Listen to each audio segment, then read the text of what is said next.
In recent times, there have been a lot of reports that some foreigners are putting in place schemes they want to maneuver to acquire Ghanaian passports. So it is clear that some people who are not Ghanaians want to lay hands on our passports. Hi everyone, thank you for stopping by. I really appreciate you. If you are new to the channel, my name is Lillian. To you, my OGs, thank you for always coming back. Please do it to give this video a like as we get into this video. So this is my reaction to what the Minister for Foreign Affairs, Honorable Ablakwa, he said that over 339 Nigerians were trying to lay hand on the Ghana passport. Fine, let me put it according to him, he said foreigners. And here I am wondering, where in this life do people get audacity from? Like the audacity to go to another man's country passport office and dare to try to get it. Thinking about it alone, gone, say you think about it alone, makes me wonder like, hello, audacity, is that you? I mean, like, how do people have the mind? Have you been to Ghana passport office before? Ladies and gentlemen, I have been there. Yeah, because I wanted to get the passport. But before you crucify me, if you know you want to judge me for trying to get Ghana passport, you have to hear me out. But before we get to that part, let's hear Honorable Minister out, and then we'll come back.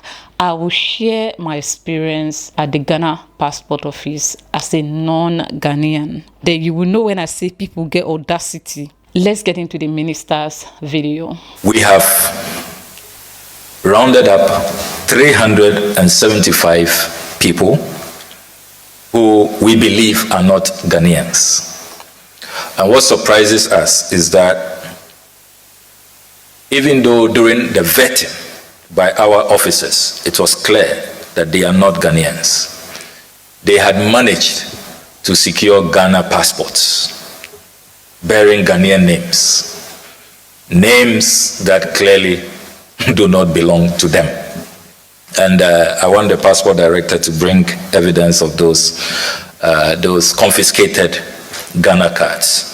We've confiscated 379, and we can share the data with you. And we want to build confidence and let you know that the measures we have put in place are working. These are the Ghana cards that we've confiscated over the last 10 months from foreigners, 379 of them. So it is clear that some people who are not Ghanaians want to lay hands on our passports, and they thought they could beat the system because, you know, to go through the process, you need a Ghana card, you need a birth certificate, and they think that that is all once you have it. But with a Ghana card and with a birth certificate, you are still subjected to vetting. There is an extra layer by the Ministry of Foreign Affairs to interview you, to screen you, and our officers are well trained. They are psychologists, they know when you are lying, they can tell from how you will be. I won't show you the tricks, but we know, we can tell, and we will get you. So don't try it. If you are a foreigner watching us, don't try it, because Mr. Mantana and his team will fish you out and they will get you. That is not all that is said. I'm going to go back into the video, but let's talk about something so I don't forget. In that video, he almost mentioned Nigeria. So he meant small, make honorable, mention Nigeria. Anyway, if not my people, who else will have this kind of audacity? And who else in West Africa will be needing a Ghana passport apart from Nigerians? Because the last time I checked, Benin Republic's passport is even stronger than Ghana passport. I don't know who is aware of this. You can access so many countries, including Israel. With Beninian passport, you can access so many countries. That is according to the last time I checked. Now, let me share my experience the day I went for Ghana passport. Like I said, before you crucify me, hear me out. I went to get the Ghana passport not for me, but for my daughter. That is because somebody here, one of you amazing viewers, some of you have been following me for a very long time. So one of you reached out and asked for Wendy's daddy's phone number, and I gave it to him immediately, and he called Wendy's father. So I booked appointment. There's a way to go about it, which I can't disclose here. Every information needed was presented, and then our appointment was scheduled. And then on that day, I got there before baby daddy. Ladies and gentlemen, I know what my eyes saw. Like right from the gates, before you even get to the entrance of the passport office, ladies and gentlemen, the kind of security that is there, the human security and AI security. I don't know how people still manage to pull through. I started to feel nervous, and I got to the gate and I was ushered in. When I showed them my appointment later and all that, I was ushered in. You went from one desk to the other. Baby daddy joined us, and then we presented everything. So just a little mistake that he made, just her name. For example, if your name is Lily Ogini and what is on your birth certificate is Ogini Lily, red flag. I'm not teaching anybody anything, okay, because there are deeper things. It was so difficult that even my baby's grandmother, paternal grandmother and grandfather volunteered to come to Accra so that their grandchild's passport would be done. That is how hard it was. So here I am wondering, how did people do it? I had to show my own non-citizen card, and I had to show my own Nigerian passport. And good enough, from the beginning I was honest. Even filling the form, I let them know that I am the Nigerian. It is so difficult that even when you meet your neighbor, they will not help you. So don't bother about it, okay? Don't bother to go for Ghana passport. It's not doable and embarrassing, because at the end of the day, you're going to be exposed and you'll be arrested right there. The day I went for my Ghana card, a woman was arrested, a Nigerian woman. Her name is Ebele. If I talk, the people go come say, you don't talk, say now we do am. Her name is Ebele. I was used that day as an example, used as a model for good behavior, and they used me. So please don't think about it, okay? Don't embarrass yourself, especially my fellow Nigerians. Leave Ghana passport for Ghanaians, okay?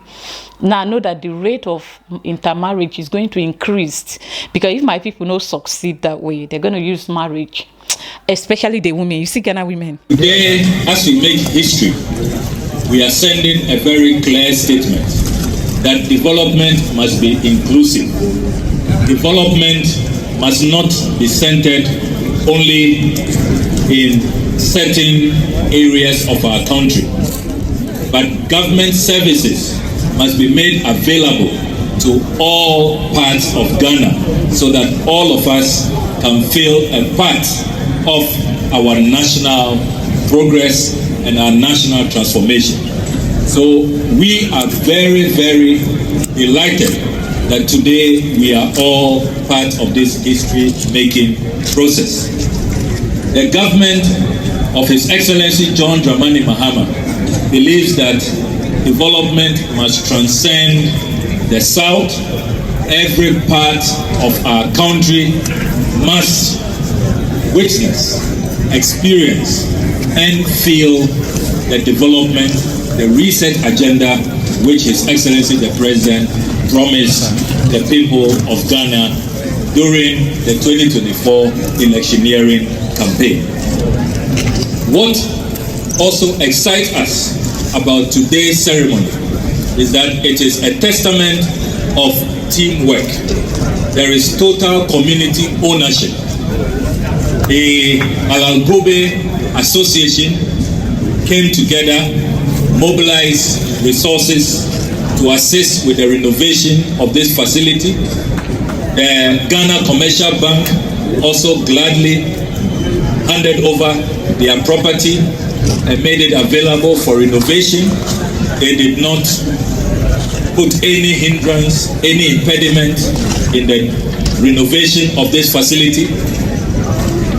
The regional minister called me, sought my blessings, that if this renovation is done, will we accept it, and are we going to move in with our equipment?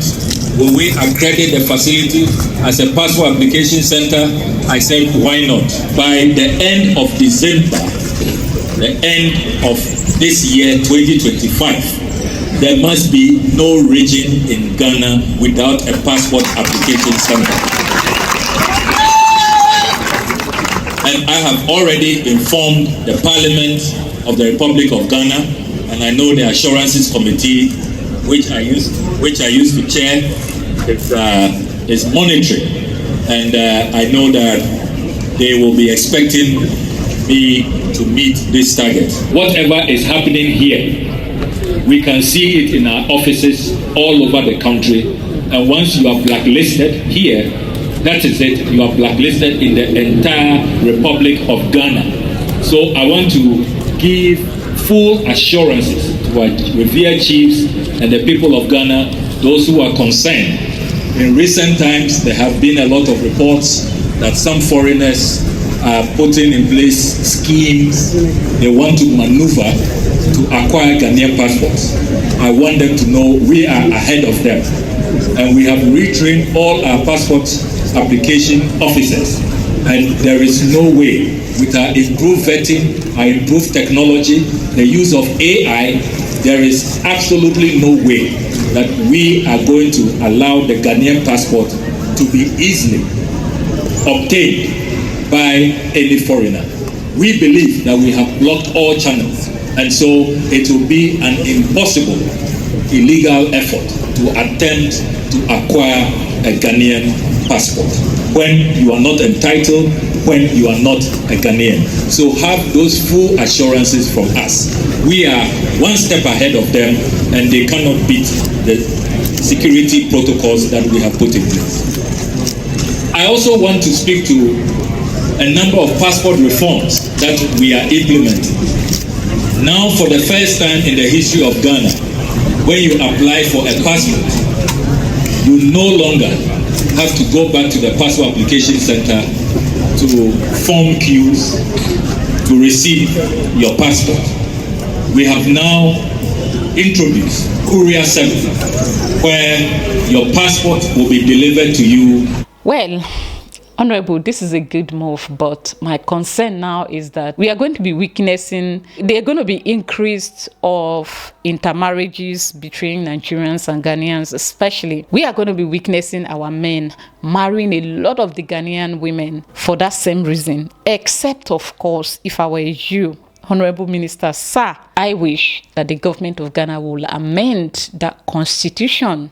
This is the only way you're going to protect the passports. If you're married to a Ghanaian man or woman as a foreigner, you have to be with that man for at least 5 years before you can be eligible for the Ghana citizenship. If you don't adjust the constitution, there are going to be a lot of intermarriages happening between Nigerian men and a lot of Ghanaian ladies, especially the younger women, and of course the vulnerable single mothers that are looking forward to finding love again. They are going to be falling prey. They are going to fall victim in the hands of these passport seekers. So if you adjust the constitution, it will not only protect your passport, but it will protect the mental health of your female citizens. Yeah. I'm saying female because it's more of the men than the women, okay? Because if you want to marry a Nigerian woman, for example, you must go home with her to see her family, get a lot of people involved, and she wouldn't want to go through all of that just to get a passport. But the men, they can decide to hire some guys along the way. They'll pretend that these guys are their uncles, their fathers, their mothers, and then they'll come and pay bride price, do what you want here in Ghana, marry you. 2 weeks later, you take them to the passport office, they get it, and they will just tell you they are coming. You don't see them again. I don't want to hear anybody crying, okay? So the constitution must be adjusted to suit, to block it. We should be proud of our own country and swim in the mess like that. Yeah, it's quite embarrassing to know that some of my countrymen and women will go to the extent of denouncing their papa's name to bear another man's name, to be able to just for the sake of a passport that you are not eligible for. Please now. Small time, the same people still come online and say they are angry with you because they say Ghana is better than Nigeria. So why do you want the passport of this tiny country where you are better than? You cry every day that people are putting Nigeria down. You still come to that same country to want to get their passport. Why? And before we end this video, another thing I would like you to know is if you already have the non-citizen Ghana card and it has expired, but you have not renewed it for 2 years, the day you go for renewal, you are going to pay for those 2 years. And if you have stayed for 3 years without renewing your non-citizen card, the day you go to renew it, you will pay for those 3 years. So the best thing is to avoid making the money accumulate. Once your card expires, just go and do it. It is 60 USD for renewal. If you have not done it before and you want to do it, it's going to cost you the sum of 120 USD, and it takes you less than 1 hour. You are done and out of that place, and you are moving in Ghana legit. With that, you can open a bank account. There are many things you can do, but at least with that, you can begin the process of your resident permit. Anyway, I'm done with this video. I'll see you in my next one. Bye.